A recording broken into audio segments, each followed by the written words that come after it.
President Volodymyr Zelensky বুধবারের মধ্যেই যুক্তরাষ্ট্রকে নতুন শান্তি প্রস্তাবের খসড়া পাঠাবেন বলে জানিয়েছেন।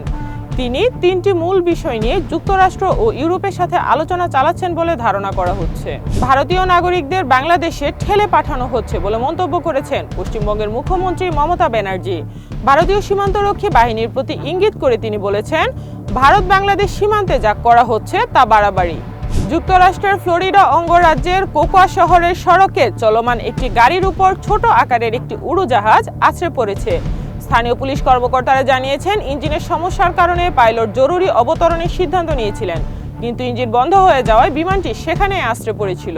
ভেনেজুয়েলা সরকারের আরোপ করা নিষেধাজ্ঞা উপেক্ষা করে অনুষ্ঠানে সরাসরি উপস্থিত থেকে নোবেল পুরস্কার গ্রহণ করার ঘোষণা দিয়েছিলেন মাচাদো।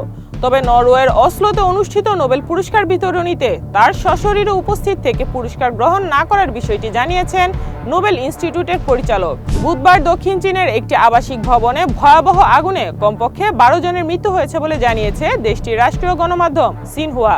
প্রায় 40 মিনিটের প্রচেষ্টায় আগুন নিয়ন্ত্রণে আনতে সক্ষম হন ফায়ার সার্ভিসের কর্মীরা। এই ঘটনার তদন্ত শুরু করেছে বলে জানান স্থানীয় কর্তৃপক্ষ। রাজধানী মস্কোর কাছে রুশ সামরিক বাহিনীর একটি মালবাহী বিমান বিধ্বস্ত হয়েছে। এতে পাইলট সহ ওই বিমানটিতে থাকা 7 যাত্রী সবাই নিহত হয়েছেন।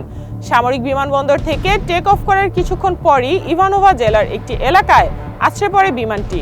ইউক্রেন যুদ্ধ বন্ধে ইউরোপকে উপেক্ষা করে শান্তি উদ্যোগ নেওয়া অবাস্তব বলে মন্তব্য করেছেন পোপ লিও চতুর্দশ। তিনি সতর্ক করে দিয়ে বলেছেন, মার্কিন প্রেসিডেন্ট ডোনাল্ড ট্রাম্পের প্রস্তাব ট্রান্স আটলান্টিক মিত্র জোটে বড় ধরনের পরিবর্তন ডেকে আনতে পারে। জাপানের চারপাশে রাশিয়া ও চীন যৌথভাবে বোমারু যুদ্ধ বিমানের টহল চালিয়েছে। এতে পাল্টা যুদ্ধ বিমান উড়িয়ে পরিস্থিতি পর্যবেক্ষণ করেছে টোকিও ও বেজিং এর মধ্যে উত্তেজনা বেড়ে যাওয়ার মধ্যে ঘটল এসব ঘটনা। অধিকৃত পূর্ব জেরুজালেমের আল আকসা মসজিদে 9 ডিসেম্বর 182 জন অবৈধ ইসরায়েলি বসতি স্থাপনকারী জোরপূর্বক প্রবেশ করেছে বলে জানিয়েছে ফিলিস্তিনি কর্তৃপক্ষ। প্রাদেশিক প্রশাসন এক বিবৃতিতে জানিয়েছে, প্রবেশের পর ইসরায়েলি পুলিশের সুরক্ষায় কমপ্লেক্সের ডোম অব দ্য রকের কাছে তারা তালমুদিক আচার পালন করে।